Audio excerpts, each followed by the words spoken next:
एक जस्ट एक question, how many of you know industry 4.0? ये सुना हुआ है? ऑटोमेशन किसी ने सुना? Automation, industrial automation. So it is an extension to the industrial automation. अगर मैन्युफैक्चरिंग प्लांट है, मैन्युफैक्चरिंग प्लांट के अंदर मशीनें लग जाती हैं तो उससे ऑटोमेशन होता है. मशीनों के साथ अगर टेक्नोलॉजी आ जाती है तो इट बिकम्स द डिजिटाइजेशन और द इंडस्ट्री 4.0. तो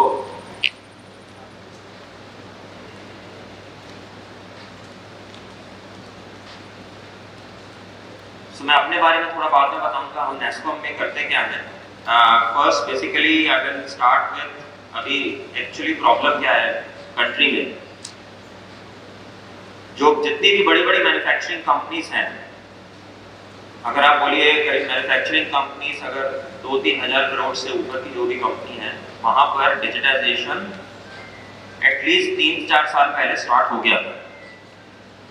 और लेकिन जो छोटी कंपनी है उससे मतलब तकरीबन अगर 1,000 करोड़ से कम में कंपनी अगर मैन्युफैक्चरिंग कंपनी है, वहां पर डिजिटाइजेशन लेवल आज के डेट में बिल्कुल भी नहीं है.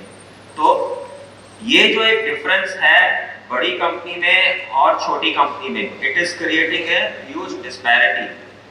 और ये जो डिस्पैरिटी है ये कंट्री के मैन्युफैक्चरिंग इकोसिस्टम के लिए इट इज नॉट गुड.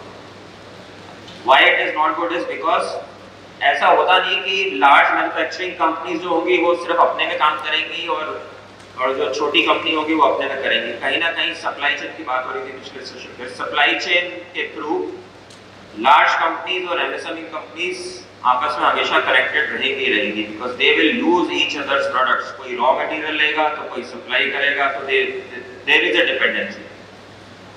और स्टेज हमारी कंट्री में ऐसी अभी आ गई है कि लार्ज कंपनीज जिन्होंने 3-4 साल पहले स्टार्ट करा था डिजिटाइजेशन, वो कंटिन्यूअसली उसके ऊपर आगे बढ़ रहे हैं. और जो एमएसएमई जो सेक्टर है, जो छोटी कंपनियां हैं या जो 1,000-2,000 करोड़ तक की कंपनियां हैं, वो अभी उसी स्टेज पर वहीं की वहीं है. तो प्रॉब्लम इससे क्या होगा कि लार्ज कंपनीज तो अभी भी साथ साथ टेक्नोलॉजी लेके आगे बढ़ रही हैं, छोटी कंपनियां वहीं की वहीं रह रही हैं. तो जो गैप अभी है कंट्री के अंदर डिजिटाइजेशन के लिए, वो गैप बढ़ता ही जाएगा आगे. तो ये गैप कम नहीं होगा, गैप बढ़ेगा, which again will create a more problems. अब ये डिजिटाइजेशन चाहिए क्यों होती है? Digitization is needed to improve the productivity and efficiency in the manufacturing plants. अगर आपके पास 50 वर्कर्स हैं और अभी आप 1,000 प्रोडक्ट बना रहे हो, तो आप 50 वर्कर से how can you make 1,500 products? Same capacity, same number of people but more production. या हो सकता है कि अगर जो आप प्रोडक्ट्स बना रहे हो, मैन्युफैक्चर कर रहे हो, उसकी कॉस्ट अगर 100 रुपए है, तो कैसे उसकी कॉस्ट अभी 80 रुपए हो सकती है. ठीक है. और जो फायदा होता है कि अभी जो क्वालिटी बन रही है, प्रोडक्शन बन रही है, मशीनों से प्रोडक्शन हो रही है, लेकिन उसकी जो क्वालिटी सॉफ्टवेयर के थ्रू, टेक्नोलॉजी के थ्रू और कैसे बेटर करी जा सकती है, that is again the digitization. तो अब ये सब जो मैं चीजें बोल रहा हूँ, ये ऐसा नहीं है कि ये सिर्फ बड़ी कंपनी को चाहिए, सिर्फ लार्ज कंपनी को चाहिए. ये जो चीज है ये सबको चाहिए. कॉस्ट हर एक को कम करनी है, प्रोडक्टिविटी हर एक को बढ़ानी है, प्लांट के अंदर एफिशिएंसी सबको बढ़ानी है, ये सबको करना है. लेकिन अभी प्रॉब्लम, अब एक और प्रॉब्लम बताता हूँ कि लार्ज कंपनीज में ये क्यों हो पा रहा है. क्योंकि एक तो उनके पास they have enough money which is available through which they can hire the consultants. और बड़ी लार्ज कंपनीज आती हैं, उनका सब रिव्यू करके उनके यहाँ पे टेक्नोलॉजी इंप्लीमेंट हो जाती है. Second thing is in these large companies there are also internal teams. उनके पास अपने रिसोर्सेज भी रहते हैं जिनको आईटी समझ में आता है और जो प्रोजेक्ट्स खुद कर सकते हैं. तो because and due to this benefits large companies आगे बढ़ रही हैं. कोविड के टाइम में भी अगर आपने एग्जांपल्स देखे होंगे, जहां जहां पर डिजिटाइजेशन थी उन मैन्युफैक्चरिंग कंपनीज में कोविड का इम्पैक्ट उतना नहीं हुआ जहां पर इन कंपैरिजन की जहां पर डिजिटाइजेशन नहीं थी। तो the point which is basically is there कि अभी it is not the stage कि छोटी कंपनियां वेट कर सकती हैं और आगे बढ़ने के लिए। एक और मिथ है कि ये जो टेक्नोलॉजी को अडॉप्ट करना होता है इसके लिए बहुत पैसे लगते हैं। ये भी एक मिथ है। It is not that the digital technologies और जो softwares will take lot of investment। जो इनकी इन्वेस्टमेंट होती है, these investments are always less than the equipment। MSMEs अभी अगर सिर्फ MSMEs का ही बोलो, गुजरात के अंदर एक हमने प्रोग्राम करा था जिसका नाम था डिजिटल मैन्युफैक्चरिंग चैंपियंस प्रोग्राम, जो हमने लास्ट ईयर करा। ये प्रोग्राम MSME कमिश्नरेट डिपार्टमेंट की पार्टनरशिप में था। इस प्रोग्राम के अंदर what we did is we decided to shortlist 10 MSME companies जिसको हम हैंड होल्ड करेंगे, उनके प्लांट्स में टेक्नोलॉजी एडॉप्शन कैसे होनी चाहिए उनको पूरा हैंड होल्ड करेंगे।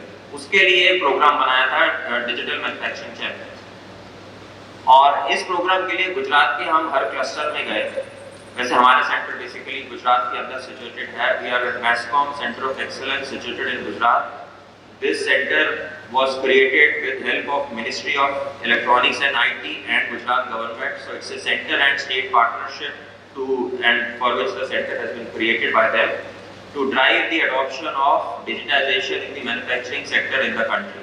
तो मैन्युफैक्चरिंग के अंदर डिजिटाइजेशन को बढ़ावा और इम्प्लीमेंट करवाने के लिए ये सेंटर बना था गांधीनगर में, सेंटर और स्टेट पार्टनरशिप। तो जब मैं बोल रहा हूँ कि जो इस प्रोग्राम में जो हमने करा कि लास्ट ईयर हम गुजरात के हर क्लस्टर में गए, वहाँ पे अलग अलग सेक्टर्स में जाके मैन्युफैक्चरिंग कंपनियों को विजिट करा, उनकी प्रॉब्लम समझी और वहाँ पे जाके ये देखा कि हर प्लांट में, चाहे वो छोटा सा भी प्लांट हो, चाहे 10 करोड़ का प्लांट हो, चाहे वो 200 करोड़ का प्लांट हो MSME का, हर जगह मशीनरी हर जगह थी काफी, और मेजॉरिटी ऑफ जगह तो हर जगह इंपोर्टेड मशीनरी थी।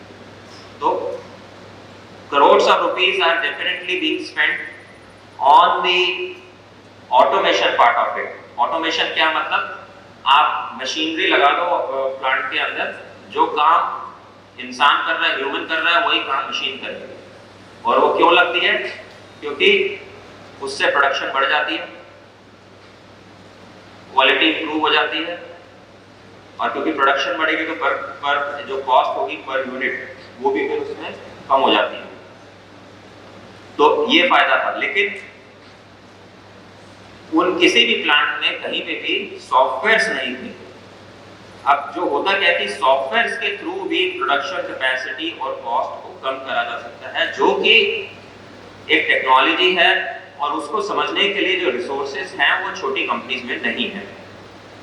और वहीं पे प्रॉब्लम आती है MSMEs के लिए कि अब आगे करे कैसे, टेक्नोलॉजी को लाए कैसे प्लांट में, क्योंकि खुद में स्किल्स होते नहीं है, टेक्नोलॉजी जो डिजिटल टेक्नोलॉजी के स्किल्स नहीं होते, कंसल्टेंट्स हायर कर नहीं सकते, कितने क्लैरिटी नहीं है कि आगे कैसे बढ़ना है या कौन आके हेल्प करेगा। तो यही सब चैलेंज से हैं कि जो हमने यही देखा कि ये आगे नहीं बढ़ पाए। तो जब हम क्लस्टर्स में, जब अलग अलग क्लस्टर्स में गए थे गुजरात के, ये this was our observation that we felt. Plants visit करें, चैलेंजेस समझे, फिर उन प्लांट्स में हमने उनको बताया कि आपके कौन कौन से डिजिटल सोल्यूशन अगर आप लगवाएंगे तो आपके प्लांट के अंदर आपको कॉस्ट बेनिफिट्स आने शुरू हो जाएंगे। Then we invited nominations. तो 10 नॉमिनेशंस हमने सिलेक्ट करे गुजरात से, और जो नॉमिनेशंस हमने लिए वो हर सेपरेट इंडस्ट्री से लिए। एक ऑटोमोटिव, एक इलेक्ट्रॉनिक्स का एग्जाम्पल, एक फार्मा यूनिट का एग्जाम्पल, एक हेवी इंजीनियरिंग का एग्जाम्पल, ऐसे ही टेक्सटाइल, डायमंड एंड ज्वेलरी। सो अलग अलग करके 10 MSMEs को हमने अपने साथ जोड़ा। और लास्ट 3 महीने से अब हम उन MSMEs के साथ we are working. We have done their assessment और complete assessment of the plant, और उनको हम पूरे सजेशंस दे रहे हैं कि उनको कौन कौन से सॉल्यूशंस लगवाने चाहिए। सेकेंड पार्ट इज, अभी like we just talked about the startups. तो हम सिर्फ सिर्फ इंडस्ट्री को एडवाइस ही नहीं कर रहे, हम एक स्टार्टअप इकोसिस्टम भी डेवलप कर रहे हैं जो मैन्युफैक्चरिंग कंपनीज में डिजिटल सॉल्यूशंस को इंप्लीमेंट कर सके। तो हमारे साथ नेशनल लेवल पर 500 स्टार्टअप्स जुड़े हुए हैं जो मैन्युफैक्चरिंग कंपनीज को हेल्प कर सकते हैं। There are 55 startups basically who are enrolled in our program. So हम एक acceleration program भी रन कर रहे हैं for the startups. So acceleration is the next step of incubation. Incubation में startup जब कोई startup product बना रहा होता है तो उनको product development में help चाहिए होती है, that is incubation. हम उन startups को लेते हैं जिनके पास already product है, जो already कुछ कहीं कस्टमर पे इंप्लीमेंट कर चुके हैं, कुछ कर रहे हैं, उन स्टार्टअप्स को लेके फिर उनको मेंटर करते हैं, गाइड करते हैं और उनको इंडस्ट्री से कनेक्ट करवाते हैं। तो जो हमारे जितने भी प्रोग्राम्स अब आप देख रहे हैं कि मैन्युफैक्चरिंग कंपनीज को टेक्नोलॉजी कंपनीज हेल्प करें जो कि स्टार्टअप्स को। So technology MSMEs helping the manufacturing MSMEs, this is what we are trying to do. तो अब मैं आता हूँ, थोड़ा और डिटेल में जाता हूँ।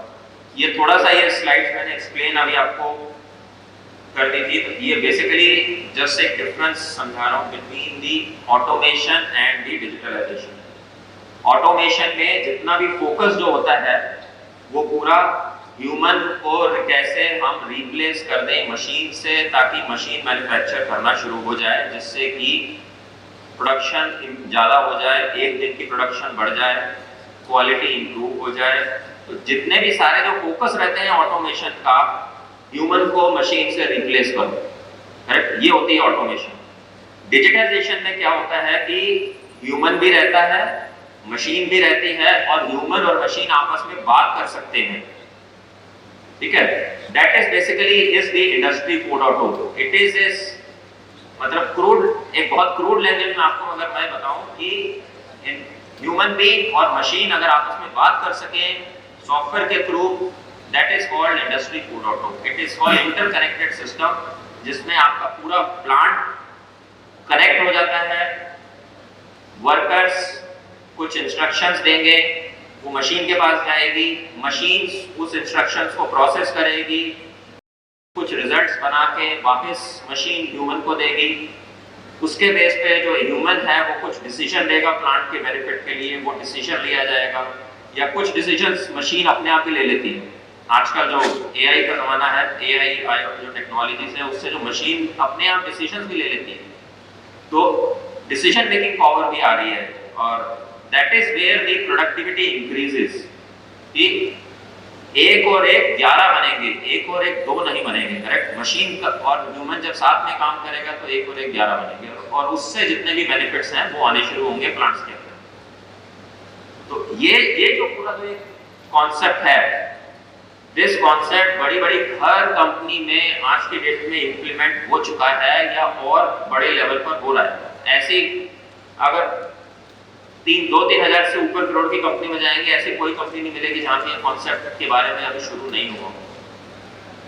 आजकल तो इतने, मतलब अगर आप if you go to the some of the other European countries, there are plants कि जहां पे ह्यूमन है ही नहीं अभी। इतनी लेवल की डिजिटाइजेशन हो गई है। मतलब मैं तो बोल रहा हूं ना, human and machine are working together. There are digitization and happen where machine and interacting with the other machine and doing the production.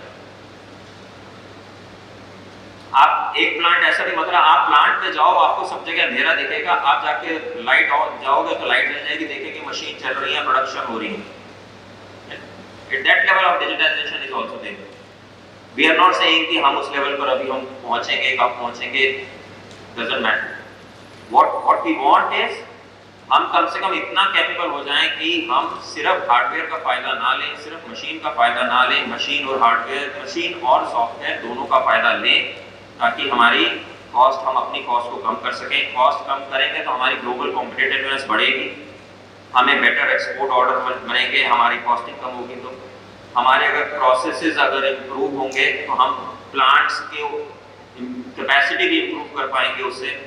आज अभी कितने केसेस में मैंने ये भी देखा है मैन्युफैक्चरिंग कंपनीज में कि lot of MSMEs are taking कि हम नया प्लांट डाल रहे हैं, वो इसलिए क्योंकि कैपेसिटी अभी करंट उसकी कैपेसिटी कम हो गई है, लेकिन अगर आप जाके उनकी कैपेसिटी और एफिशिएंसी एनालिसिस करेंगे तो they are working only at 60% of the capacity.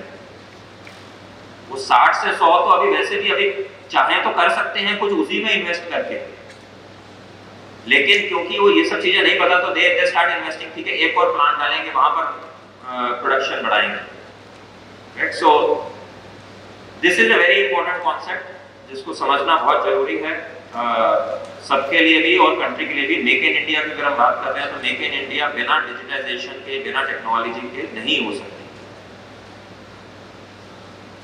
अब ये जो जब हम करते हैं तो करते कैसे हैं, ठीक है, तो जब डिजिटाइजेशन हम करते हैं तो वी स्टार्ट विद बेसिकली कुछ सेंसर्स वगैरह रहते हैं जो कि जिनको बोलते हैं फील्ड डिवाइसेस, वो प्लांट्स के अंदर सेंसर लग जाते हैं।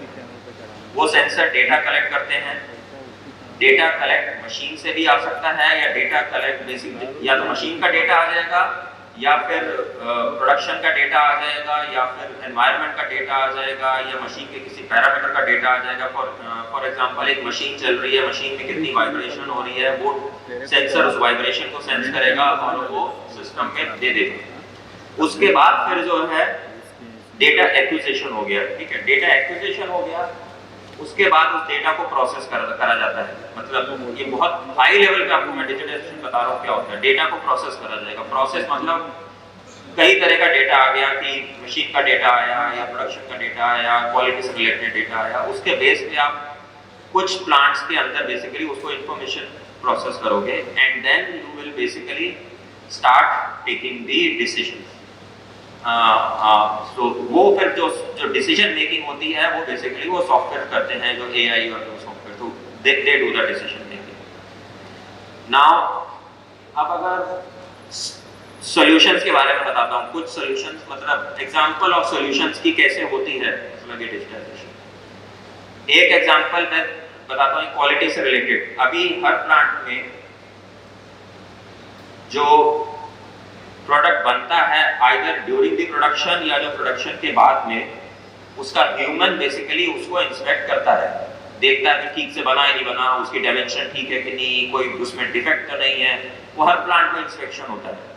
लेकिन अगर प्लांट की अगर कैपेसिटी अगर रहती है, अगर कोई प्रोडक्ट अगर एक दिन में 5000 यूनिट बन रहा है और कोई उसको इंस्पेक्ट कर रहा है, अगर वो ह्यूमन बीइंग है तो वो गलती तो कर सकता है, सुबह से रात तक करता रहेगा। अगर शाम को जब वो कर रहा होगा तो definitely he will be tired. एक दिन नहीं, दूसरे दिन नहीं, तीसरे दिन नहीं, अगर पूरे साल तक अगर वो वही इंस्पेक्ट कर रहा है तो there will be a factor where people will start missing out defects. तो क्वालिटी को इम्पैक्ट होता है, जो कि कई बार पता नहीं लगती है और कई बार पता लगती है तो वो कस्टमर उसको रिटर्न करता है, तो it becomes a big losses. इसके लिए सिंपल सा सॉल्यूशन होता है, एक कैमरा लगता है।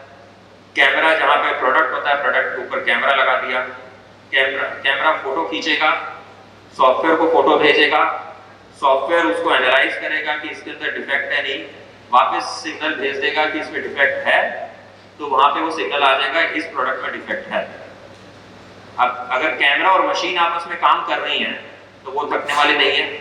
उनका ऐसा नहीं है कि मतलब वो सुबह 9 बजे अलग रिजल्ट आएगा, 4 बजे अलग रिजल्ट आएगा, correct, same level of accuracy will come.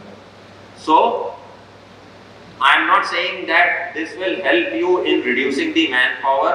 Objective is not to reduce the manpower. Objective is to improve the quality. इससे आपकी जो क्वालिटी है, मटेरियल वेस्टेज जो है वो नहीं होगा। अगर आप कुछ प्रोडक्ट अगर बन रहा है वो 4-5 प्रोसेस से निकलता है, अगर आपने पहले प्रोसेस कोई अगर डिफेक्ट फर्स्ट प्रोसेस में आ जाए, वो अगर 5वें जगह जाके पकड़ा जाए तो बीच के जितने भी प्रोसेस के अंदर जो काम हुआ वो सारा वेस्ट है। तो अगर पहले नहीं आपने अच्छे से इंस्पेक्शन करी ताकि ये जो डिफेक्ट्स पास ही ना हो, तो इससे आपको प्रोसेस ऑप्टिमाइज हो गया और आपको क्वालिटी इंप्रूव होगी, कस्टमर भी खुश है, आपकी भी कॉस्ट कम होगी। एक ये एग्जांपल था। दूसरा एग्जांपल है कि अब प्लांट्स के अंदर कई सारे हेवी पावर कंजम्पशन इक्विपमेंट्स रहते हैं, कई सारी मोटर्स लगी होंगी, मतलब जो प्लांट्स के जो बिजली का बिल है दैट इज वेरी हाई। और जैसे जैसे प्लांट पुराना होता रहता है, then because of the wear and tear, अगर प्रॉपर मेंटेनेंस नहीं हो तो पावर कंजम्पशंस बढ़ जाती है। अगर आपने मतलब नोटिस करा होगा, अगर सेम लेवल ऑफ प्रोडक्शन में भी पावर कंजम्पशन बढ़ जाती है, क्योंकि कहीं ना कहीं उनकी एफिशिएंसी कम होती जाती है। तो उसके लिए भी कुछ सेंसर्स लगा दिए जाते हैं, वो सेंसर्स उनको देखते रहेंगे और सेंसर्स बेसिकली एनर्जी मॉनिटर करेंगे और पता लगेगा कि किस पर्टिकुलर मोटर में या किस में कहाँ किसकी वजह से एनर्जी कंजम्पशन बढ़ रही है प्लांट में। तो अगर वो चीज वहां पे फिक्स कर दी जाए तो आपकी एनर्जी कंजम्पशन उससे नहीं बढ़ेगी। और example like if I have to say, अभी जो प्लांट के अंदर सब जगह आप जब अगर कोई भी होगा तो सारे प्रोसेसेस एक रजिस्टर हर प्लांट में होता है जहाँ पे लोग एंट्री कर रहे होते हैं, अभी ये बना, ये चीज हुई, नेक्स्ट स्टेज पे गया, फिर से रजिस्टर में एंट्री, थर्ड स्टेज पे फिर से रजिस्टर में एंट्री। लेकिन वो सब रजिस्टर में ही रहते हैं, उसको कोई कभी देख नहीं सकता, रजिस्टर के कितने पन्ने जाके कोई पहले करेगा। तो आपके पास इतना सारा डेटा है आपके प्लांट का, लेकिन आप वो डेटा लेकिन आपको कोई इंसाइट नहीं देगा, उससे आपको कोई डिसीजन नहीं लोगे। अगर आपके पास वही डेटा अगर कंप्यूटर में हो और एक डैशबोर्ड की फॉर्म में अगर if it is coming to you कि these are the production level ऐसे रहा पिछले 6 महीने का, इन कुछ दिनों में प्रोडक्शन लेवल कम हुआ था, उसके ये रीजंस थे, तो अगर आपको ये इंसाइट मिलनी शुरू हो जाएंगे देन आप यू विल स्टार्ट थिंकिंग कि इस तरह के अगर रीजंस आते हैं तो उनको क्या फिक्स करा जाए जिससे कि इस तरह के रीजंस नहीं आए।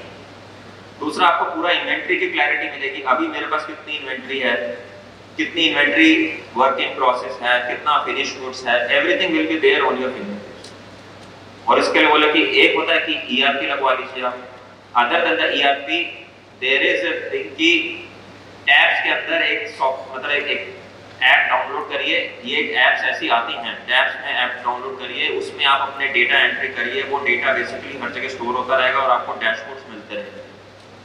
और this can be implemented with in a few weeks of A time, ऐसा बहुत बड़ा टाइम नहीं लगता है इसको इम्प्लीमेंट करने में।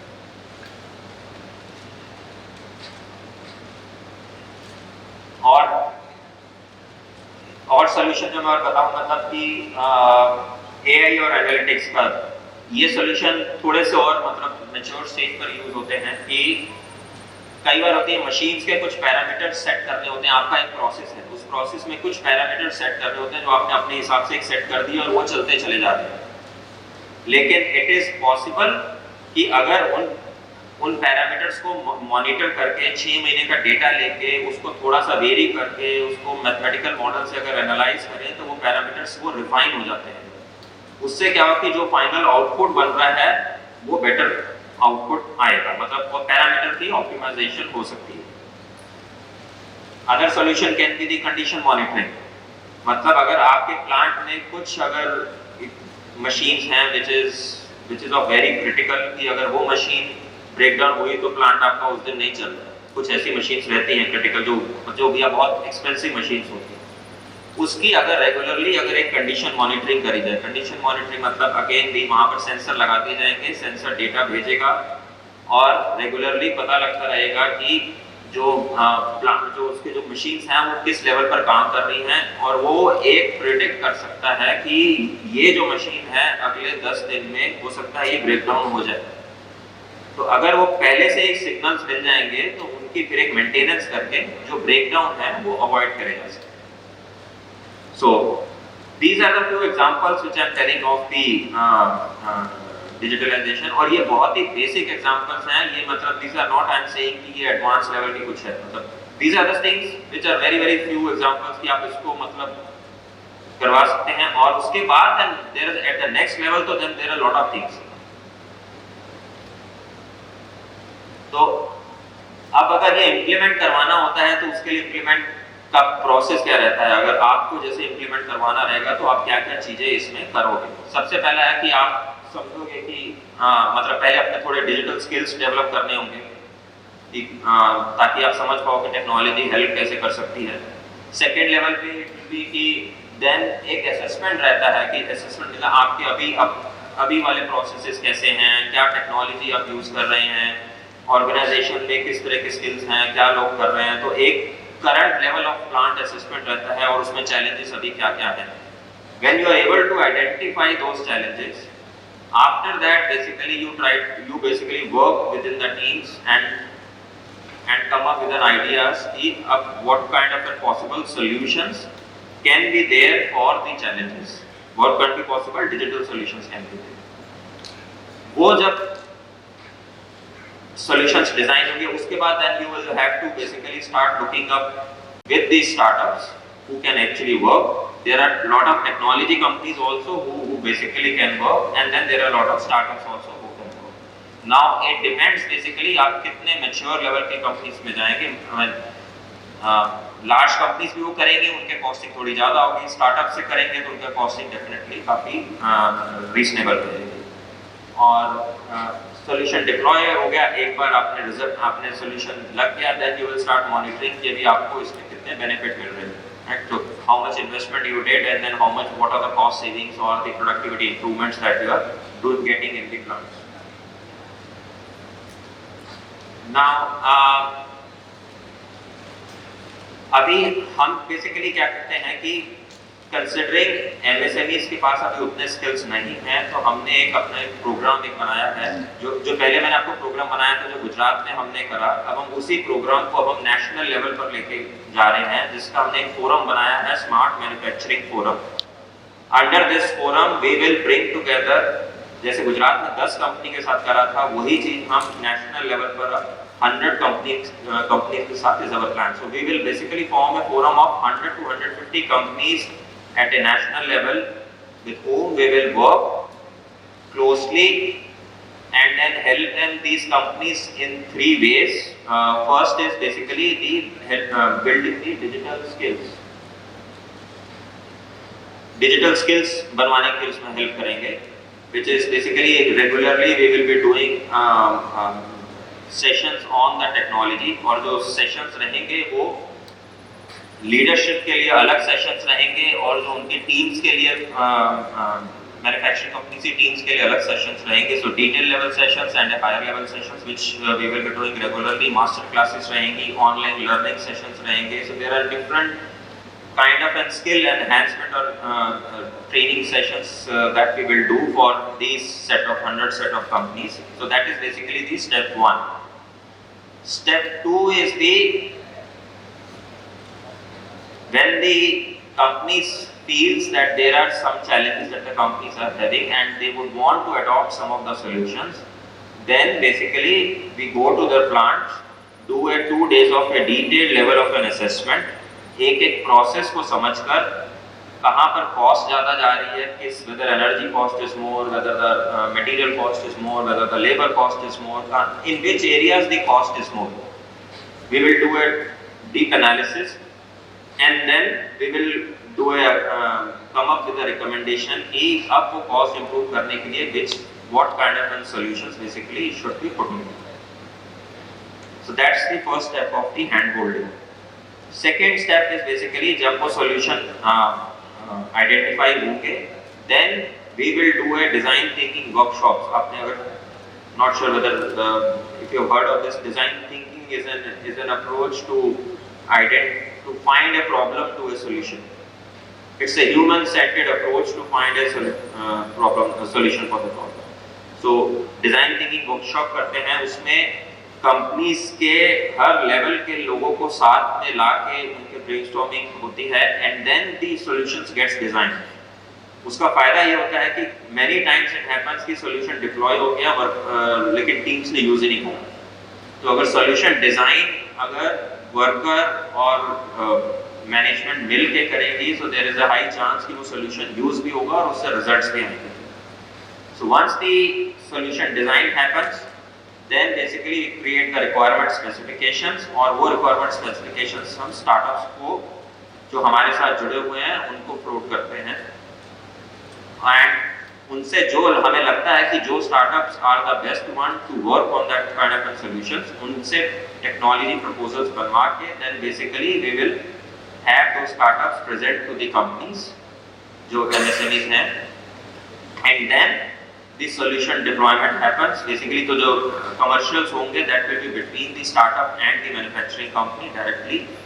Solutions deploy अगर होगा then we will be reviewing कि वो सब everything is happening as per all requirements or not. We will kind of review those things, and then when the deployment happens, उसके जो बेनिफिट्स होंगे उनकी केस स्टडीज बना के we will promote it at a national level in different media channels. तो उसका benefit क्या होगा कि ये जो कंपनी काम करेगी वो बाकी कंपनियों के लिए एक इंस्पिरेशन बनेगी, एक मोटिवेशन बनेगी और एक रोल मॉडल बनेगी। तो बाकी कंपनी बेसिकली के लिए एग्जांपल्स आ जाएगा कि कैसे कुछ एमएसएमई कंपनीज ने डिजिटल को यूज करके बेनिफिट लिया है। तो वो एक एग्जांपल, हमारा ऑब्जेक्टिव ये है कि सक्सेस स्टोरीज क्रिएट करना to basically have all the MSMEs just get to know कि how productivity can be improved using digital। अब हमारी एक छोटी टीम है, इतनी नहीं कि हम कंट्री के हर MSMEs के पास पहुंच के उनको ये सारी चीज, जैसे मैं आपको बता रहा हूँ ये सारी चीज, लेकिन अभी भी सिर्फ आपको बता रहा हूँ, आपने कुछ देखा नहीं है तो इसलिए अभी भी आपको कुछ समझ में नहीं आएगी। लेकिन जब आपको मैं केस स्टडी दिखाऊंगा कि ये MSME कंपनी ने ये सॉल्यूशन डिप्लॉय करा, उनको इतना इन्वेस्टमेंट करा, इतने बेनिफिट्स हुए, इतनी उनकी प्रोडक्टिविटी बेनिफिट्स हुई, then you will start believing and then you will also start thinking कि आपको अपने कुछ स्किल्स डेवलप करके आगे बढ़ना चाहिए।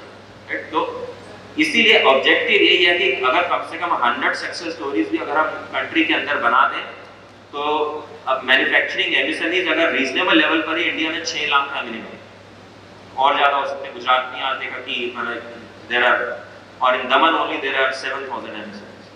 तो कंट्री पे there are lakhs of MSMEs जिनके पास we can not reach out directly. तो हम कुछ कंपनियों को साथ लेके उनके साथ काम करेंगे, उनकी हेल्प करेंगे and then these basically success stories will promoted so that in some way it reaches to all the manufacturing companies. So that's basically is our attempt to help the manufacturing industry of the country. So this is basically what we do. We want to make India Industry 4.0 hub globally, जहाँ पर India की हर manufacturing company industry 4.0 solutions को use कर सके, उनको समझ सके, उनको डिप्लॉय कर सके। तो इसके लिए we are doing the industry engagement. We are working with the large companies also. Not that we are working only with the small set of companies.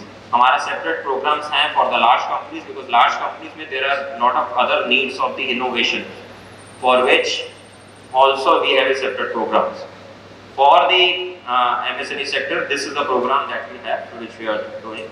Other than that, startups I already told you we are running an acceleration program for the startups. If any startups who is there who has the solution for the manufacturing company, reach out to us. We will be happy to take you on board and then provide you all mentoring and guidance on how to deploy solutions in the manufacturing industry. So we will all guidance we will provide you. We also connect manufacturing and those startups with the venture capitalists or some of the other schemes so that the financial benefits also are given to the startups. These are just a few numbers which ये last year के number हैं, अभी number update नहीं हुए but whatever it happened in the last year.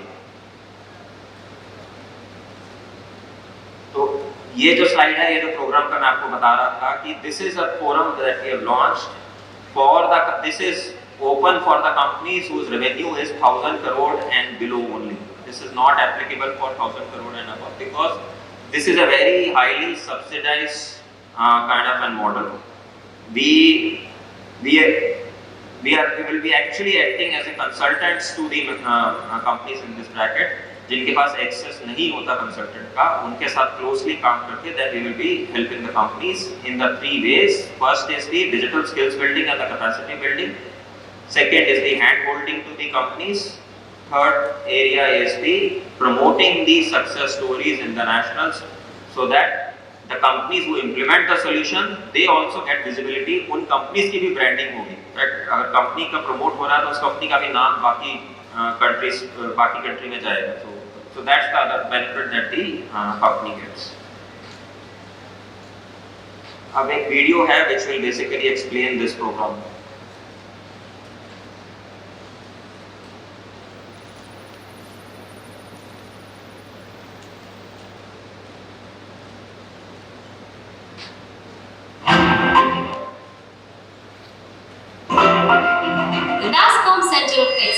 Was born to fulfill the Digital India project and transform India into a digital powerhouse. The Gandhinagar COE is a joint initiative led by the Ministry of Electronics and Information Technology, the Gujarat government, and NASSCOM. So, what is the idea behind it?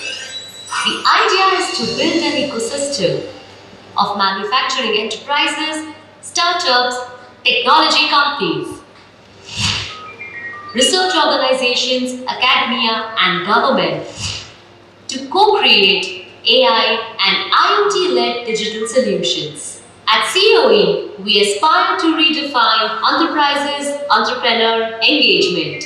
With over 15 industry partners, 500 startup connections, and 50 plus startup enrollments, the COE's flagship program is the Manufacturing Innovation Challenge to solve complex business problems through emerging technologies. The center deploys extensive evaluation process to identify the best startups that can work with manufacturing companies in full-scale deployment.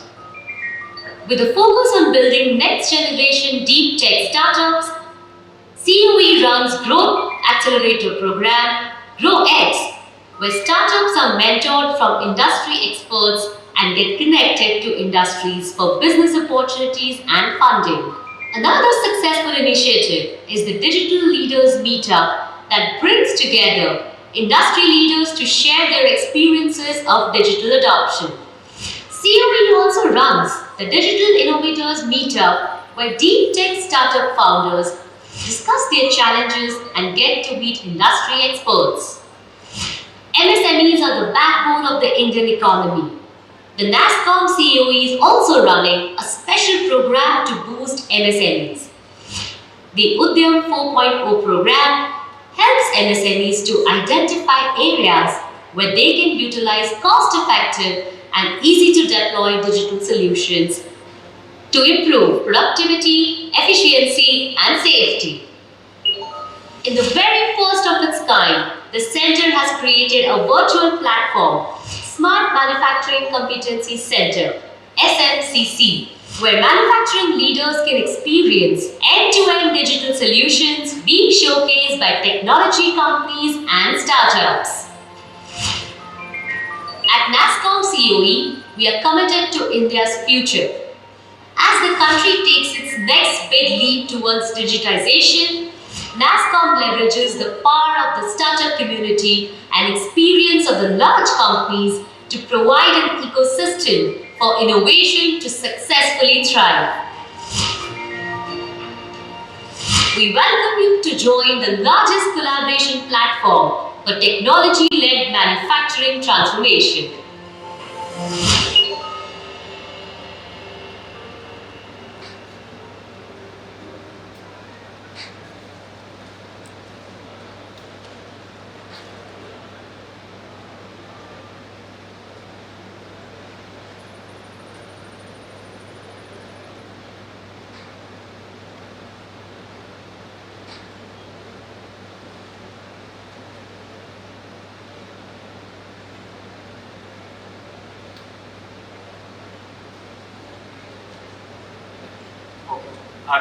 What more thing we have done is we have created a virtual platform also, Smart Manufacturing Competency Center.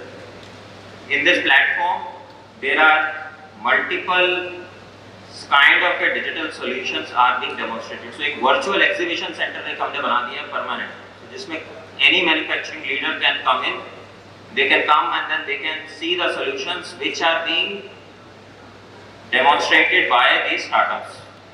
तो startups अलग अलग तरह के solution हमने booths बना दिए हैं, virtual booths. Startups have taken up those booths and then it's a permanent place where manufacturing leaders can see the solution. So it benefits the manufacturing leaders also, that they can get to see what kind of solutions are there. And then it helps the startups also that they can engage with the manufacturing companies who are looking to implement these solutions. और जो forum के जितने भी members होंगे, they will have a permanent access to this competency center, basically a virtual platform. Whoever is there, those 100 people group that we are building, they will have an access to this competency center.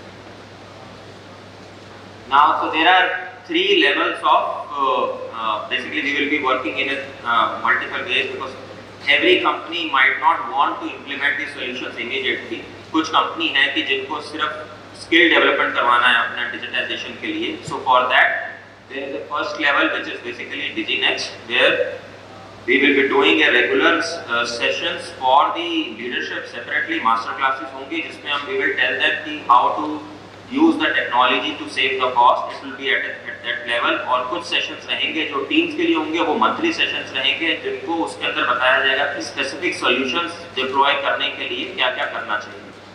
So those will be the sessions. So this will basically get the companies to get an idea about how to use digital for the benefits in the plants. So that's basically the first level. Second level is hand holding, जो मैं पहले बोल रहा था कि plant में जाके assessment करना, फिर डिजाइन थिंकिंग वर्कशॉप करना, फिर कंपनीज के साथ पूरा उनकी पूरी हेल्प करना, basically guiding on the solution adoption and then promoting the solution. That is basically the level 2, which is the Digi adopter.